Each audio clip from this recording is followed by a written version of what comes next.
नमस्कार दोस्तों, टीटीएस किताब का पन्ना के एक नए एपिसोड में फिर से आपका स्वागत करता हूं। और आज हम जिस किताब की चर्चा करने जा रहे हैं वो इतिहास से रिलेटेड है। इतिहास से जुड़े हुए किताबों का हमने बहुत कम जिक्र किया है किताब का पन्ना में, और वैसे अलग अलग जॉनर की किताबें लाने का हमारा प्रयास होता है इस इनिशिएटिव के ज़रिए, और उम्मीद करेंगे कि आगे और भी इतिहास से जुड़ी हुई किताब आपके साथ साझा करें। तो इस किताब का जो नाम है वो है एन एरा ऑफ डार्कनेस। जी हाँ दोस्तों, काफ़ी चर्चित हुई थी ये किताब कुछ सालों पहले। 2017 में ये किताब पब्लिश हुई थी और इनके ऑथर थे जो बहुत प्रोमिनेंट पॉलिटिशियन भी है, शशि थरूर। जी हाँ, एक इंटेलेक्चुअल आदमी हैं और उनकी राइटिंग्स जानी जाती है, उनकी वोकैब बहुत जाने जाते हैं, उसके बारे में भी वो चर्चा में रहते हैं। काफ़ी अच्छे नेता भी हैं।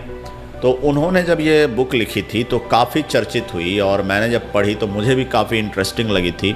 इतिहास के ऊपर मैंने जो किताबें पढ़ी हैं उनमें से बहुत सारी किताबों में से ये थोड़ी अलग हट करके थी, क्योंकि अब तक जो मैंने इतिहास की किताबें पढ़ी थी उनमें जो बातें कही गई थी वैसे कही इसमें भी वो सारी बातें गई हैं। लेकिन फ्रीडम स्ट्रगल के बारे में अगर बात कहिए आप, या ब्रिटिश एम्पायर के जो उन्होंने जो जितना हनन किया देश में आकर के अपने मतलब यहाँ के नागरिकों का, भारत देश के नागरिकों का, उसका एक बहुत अच्छा फैक्चुअल डाटा इस किताब में दिया गया है शशि थरूर के ज़रिए।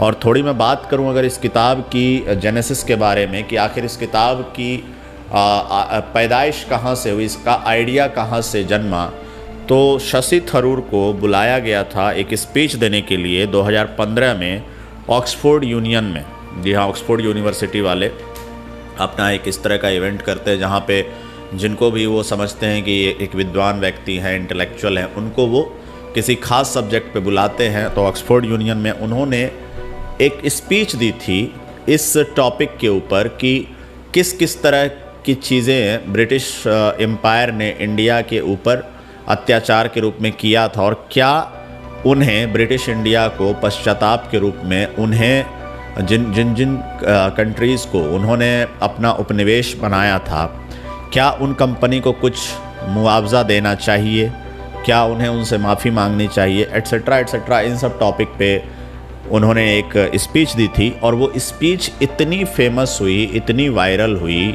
ना कि सिर्फ इंडिया के लोगों ने उसे पसंद किया बल्कि ब्रिटेन के कई युवाओं ने भी इस चीज़ की डिमांड करी, और उन्हें शौक़ लगा था इस चीज़ से कि हमारी कंट्री किसी भी कंट्री के साथ इस तरह की घटनाएं, इस तरह के कुकृत्य कैसे कर सकती है।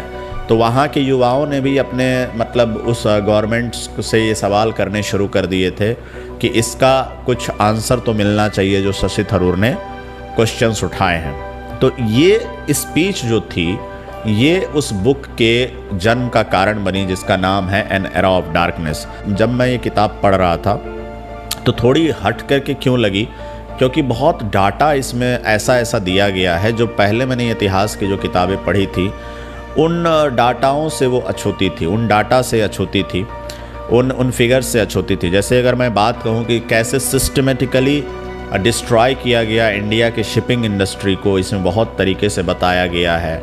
फिर हथकरघा उद्योग को किस तरीके से ब्रिटिशर्स ने किस तरीके से डिस्ट्रॉय किया, बहुत प्लान्ड वे में, क्योंकि उन्हें बेनिफिट दिखा था कि अगर हम इस इंडस्ट्री को हाईजैक कर लेते हैं अपने बेनिफिट्स के लिए तो वो हमें बहुत प्रॉफिट देगी। तो बहुत सिस्टमेटिकली उन्होंने कैसे धीरे धीरे हाईजैक किया है इन चीज़ों को, उसका एक बहुत प्रॉपर डाटा। और फिर जलियांवाला बाग, मैं हमेशा जब भी किसी से बात करता हूँ इस बुक के बारे में तो जलियांवाला बाग के एपिसोड के बारे में ज़रूर डिस्कस करता हूँ कि उस चीज़ को, जैसे मैंने जलियांवाला बाग के बारे में जो पहले पढ़ा या जैसे कुछ फिल्मों में देखा, बहुत छोटा एक ग्लिम्स भर दिया गया है कि किस तरह की क्रूरता वहाँ पे बरती गई। लेकिन जिस तरह के अकाउंट शशि थरूर ने लिखा है जलियांवाला बाग के बारे में, वो दिल दहला देने वाला है। किस किस तरह से वहाँ पे लोगों के ऊपर आफ्टर शूटिंग, जो वहाँ पे मतलब वहाँ पे जो शूटिंग हुई थी उनको मारने के लिए जो उनको प्रयास किया गया था, उसके बाद भी कई दिनों तक उनको पानी देने से मना किया गया था, जो घायल थे उनको बचाने से मना किया था। रोंगटे खड़े कर देने वाला वो अकाउंट है। इस बुक में जब आप पढ़ेंगे तो आपको देखने में, पढ़ने में समझ में आएगा, पढ़ कर के समझ में आएगा। तो मुझे तो बहुत प्रभावित की इस किताब से मैं बहुत प्रभावित हुआ, और मैंने अपने जानकार में 1-2 लोगों को गिफ्ट भी करी। क्योंकि मैं चाहता था कि वो इस चीज़ को पढ़े और वो जाने और समझे इस चीज़ को।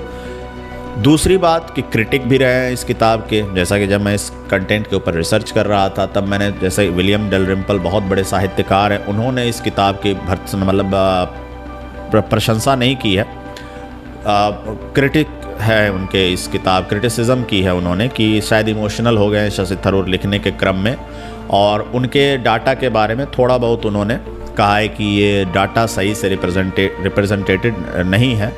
तो ये क्रिटिसिज्म भी आया है विलियम डलरिम्पल की तरफ से, जो कि बहुत फेमस इतिहासकार हैं और इसी टॉपिक पे वो लिखते भी हैं।